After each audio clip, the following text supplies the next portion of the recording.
성경의 맨 첫 페이지 창세기를 펼치면 우리는 숨막히게 장엄한 창조의 서막과 마주하게 됩니다.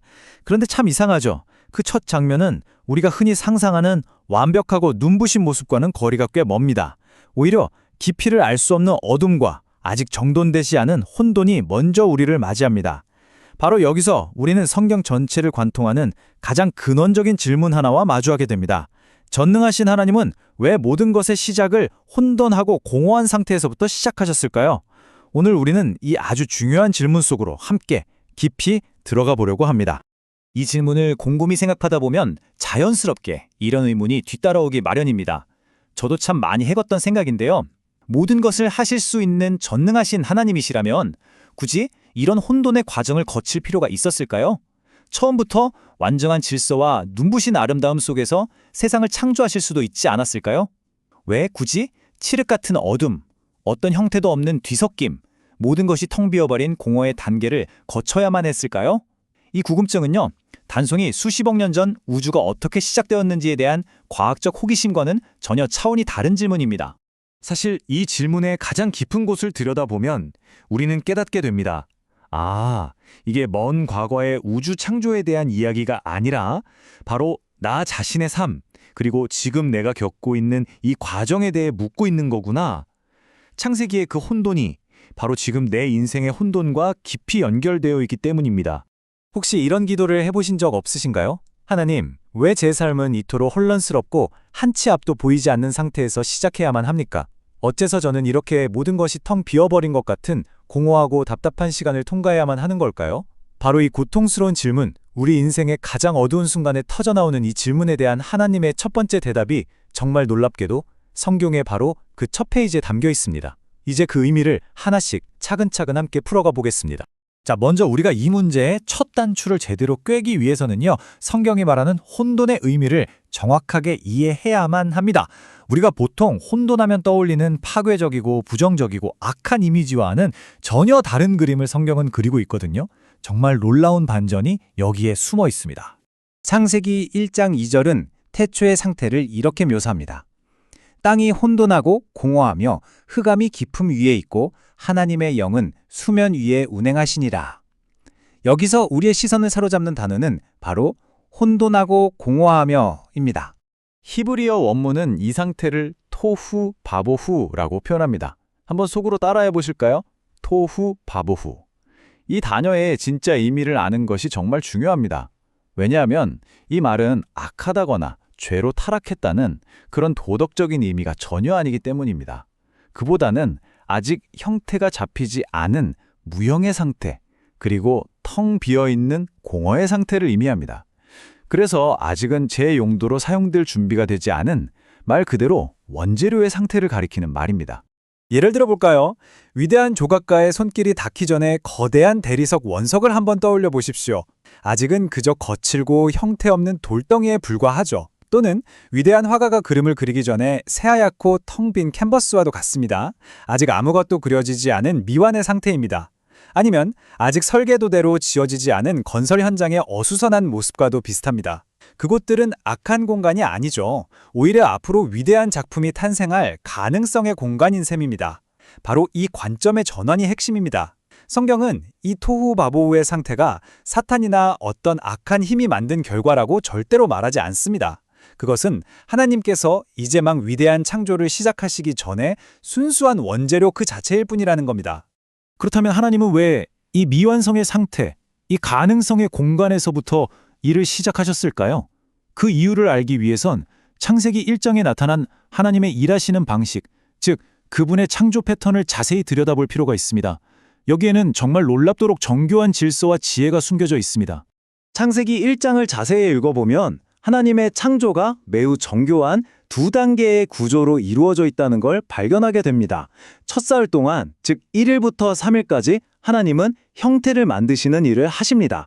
형태가 어떤 토후의 상태에 아름다운 질서와 구조를 부여하시는 거죠. 그리고 다음 사흘, 즉 4일부터 6일까지 하나님은 그 만들어진 형태 안에 내용을 채우시는 일을 하십니다. 텅 비어있던 보후의 상태를 생명과 빛으로 충만하게 채워나가시는 겁니다. 자, 이 표를 한번 보십시오.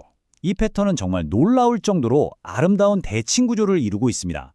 보세요. 첫째 날 빛과 어둠이라는 시간의 영역을 만드시고 정확히 그에 대응되는 넷째 날에 그 영역을 다스릴 해와 달과 별들을 채우십니다. 둘째 날 하늘과 바다라는 공간의 영역을 만드시고 다섯째 날 그 공간을 가득 메울 새와 물고기를 채우십니다.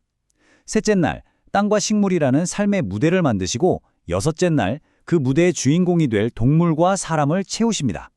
정말 경이롭지 않습니까?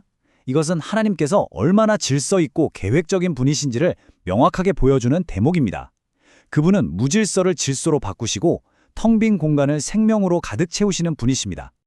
그리고 각 창조의 단계가 끝날 때마다 성경은 마치 후렴구처럼 한 문장을 반복해서 선언하죠. 바로 하나님이 보시기에 좋았더라입니다. 아무것도 없던 미만의 상태, 토후 바보후에서 시작하여 하나님의 말씀과 손길이 닿을 때마다 그 결과물은 언제나 좋았더라, 히브리어로 토브였습니다. 무질서에서 시작하여 완전한 질서와 좋음으로 나아가는 과정, 바로 이것이 하나님의 일하시는 방식, 그분의 시그니처입니다. 그렇다면 하나님은 왜 굳이 이런 방식을 사용하시는 걸까요? 여기에는 창조의 방법을 넘어서는 하나님의 마음과 성품에 대한 훨씬 더 깊은 진리가 담겨 있습니다. 창세기 1장의 이 이야기는 단순히 우주 창조의 기록에서 그치는 것이 아닙니다. 이것은 혼돈 속에 있는 우리를 구원하시는 하나님의 이야기, 그 구원의 패턴을 미리 보여주는 일종의 예고편과도 같습니다. 사도 바울은 고린도서 4장 6절에서 이 놀라운 연결고리를 우리에게 보여줍니다. 한번 들어보십시오. 어두운 데에 빛이 비치라 말씀하셨던 그 하나님께서, 바울은 지금 창세기 1장의 바로 그 창조의 순간을 인용하고 있는 겁니다. 태초의 물리적인 흑암을 향해 빛이 있으라고 명령하셨던 바로 그 하나님께서 이제는 영적인 흑암과 혼돈 속에 있는 바로 우리 마음에 그 구원의 빛을 비추신다고 선포하고 있습니다. 이것이 무엇을 의미할까요? 태초의 우주가 본래부터 빛나고 질서 잡힌 완벽한 상태가 아니었던 것처럼 우리 영혼 역시 처음에는 토후 바보후의 상태, 즉 혼돈스럽고 텅 비어 있으며 어둠 속에서 방향을 잃은 상태에서 시작한다는 뜻입니다. 그리고 바로 그 절망적인 자리에 하나님의 말씀, 복음의 빛이 들어올 때 비로소 우리의 내면에 새로운 창조가 시작됩니다. 새로운 질서가 생기고 공허했던 마음이 하나님의 사랑으로 채워지며 어둠을 찢는 생명의 빛이 떠오르는 것입니다. 더 나아가 성경 전체를 보면 하나님께서 일하시는 하나의 일관된 원칙을 발견하게 됩니다. 그것은 바로 하나님께서는 언제나 망가진 곳, 텅 비어있는 곳에서부터 일하기를 기뻐하신다는 사실입니다. 고린도전서 1장 27절과 28절은 이렇게 증언합니다. 하나님께서는 세상에 미련한 것, 약한 것, 천한 것, 멸시받는 것, 심지어 없는 것들을 택하여 당신의 위대한 일을 이루신다고 말입니다. 이 말씀이 주는 울림을 느껴보십시오. 하나님은 이미 완벽한 것을 조금 더 좋게 만드시는 분이 아니라 모든 사람이 끝이라고 말하는 바로 그 자리에서 완전히 새로운 창조를 시작하시는 분입니다. 하나님께서 혼돈과 공허에서부터 위대한 일을 시작하시는 이 패턴이 가장 극명하고 가장 장엄하게 드러난 사건이 있습니다. 인류 역사상 가장 어둡고 가장 혼란스러웠던 바로 그 순간입니다. 바로 십자가입니다. 골고다 언덕의 십자가는 인간이 만들어낼 수 있는 가장 극심한 토후 바보후의 자리였습니다. 그곳은 폭력과 조롱, 버림받음과 죽음, 완전한 흑암과 공허가 지배하는 곳이었습니다. 그러나 하나님은 바로 그곳, 모든 소망이 끊어진 것처럼 보였던 그 궁극의 혼돈의 자리에서 인류를 위한 가장 위대한 새 창조, 즉 부활의 아침을 여셨습니다. 태초의 창조부터 우리의 구원, 그리고 십자가에 이르기까지 하나님은 언제나 혼돈과 공허를 당신의 위대한 시작점으로 삼으시는 분임을 우리는 똑똑히 보게 됩니다. 어둠에서 빛으로, 죽음에서 생명으로, 이것이 바로 그분의 방식입니다. 그렇다면 이 모든 이야기가 오늘을 살아가는 우리에게 주는 약속은 과연 무엇일까요? 이 창조의 시작은 단순히 과거의 사건 기록이 아닙니다. 이것은 오늘 당신의 삶을 향한 강력하고 살아있는 선언이기도 합니다. 고대 근동의 다른 창조 신화들을 보면요, 대부분의 경우에 신들이 혼돈이라는 다른 강력한 신적 존재와 피비린내 나는 싸움을 벌여서 힘겹게 세상을 창조했다고 이야기합니다. 그들에게 혼돈은 신과 대적하는 두려운 경쟁 세력이었던 거죠. 그러나 성경은 완전히 다른 정말 혁명적인 그림을 보여줍니다. 성경에서 혼돈, 공허, 흑암은 하나님과 싸우는 대등한 존재가 결코 아닙니다. 그것들은 그저 하나님의 절대 주권 아래에 있는 피조세계의 한 상태, 그분의 창조적 손길을 기다리는 원재료일 뿐입니다. 이것이 바로 성경적 세계관의 위대함입니다. 자, 이제 처음의 질문으로 돌아가서 오늘 나눈 이야기들을 정리해 보겠습니다. 하나님은 왜 혼돈과 공허에서 창조를 시작하셨을까요? 첫째, 혼돈은 악이 아니라 하나님의 위대한 작품이 그려질 미완설의 캔버스이기 때문입니다. 둘째, 무질서에서 질서를, 공허에서 충만에만 만드시는 하나님의 창조 능력을 가장 극적으로 보여주시기 위함입니다. 셋째, 어두운 우리 마음에 복음의 빛이 비추어 새롭게 되는 구원의 패턴을 미리 보여주시기 위함입니다. 넷째, 깨지고 부족한 자들을 통해 일하기를 기뻐하시는 하나님의 마음을 드러내기 위함입니다. 그리고 마지막 다섯째, 이 세상의 그 어떤 혼돈과 어둠도 하나님의 통제 아래 있음을 선포하는 절대적 주권의 선언이기 때문입니다. 창세기 1장 2절은 혼돈과 공허, 흑암이라는 절망적인 현실을 묘사한 뒤에 이 모든 것을 뒤집는 희망의 한 문장으로 끝을 맺습니다. 바로 하나님의 영은 수면 위에 운행하시니라입니다. 눈에 보이는 현실은 칠흑 같은 어둠이지만 보이지 않는 하나님의 영이 이미 그 위를 감싸 안고 일하고 계셨다는 고백입니다. 여기서 운행하다는 말은요, 어미새가 자신의 알을 품듯이 조용히 그러나 분명한 목적을 가지고 움직이며 생명을 불어넣고 계심을 의미하는 아주 따뜻하고 다정한 단어입니다. 이 말씀은 태초에만 유효한 과거의 기록이 결코 아닙니다. 이것은 오늘 바로 당신을 위한 살아있는 약속입니다.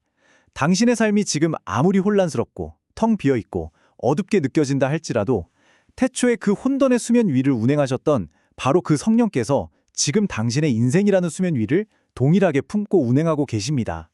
혹시 지금 당신의 삶이 토후바보후, 즉 혼돈하고 공허한 상태처럼 느껴지십니까? 그렇다면 꼭 기억하십시오. 그 자리는 절망의 끝이 아니라 하나님께서 당신의 인생에 가장 위대한 일을 시작하시려는 그분의 전형적인 그리고 가장 좋아하시는 출발점일 수 있습니다. 만약 당신의 그 혼돈이 하나님의 끝이 아니라 그분의 새로운 창조를 위한 시작점이라면 우리는 어떻게 반응해야 할까요? 이것이 창세기의 일정이 오늘 우리에게 던지는 가장 중요하고 또 가장 희망적인 질문입니다.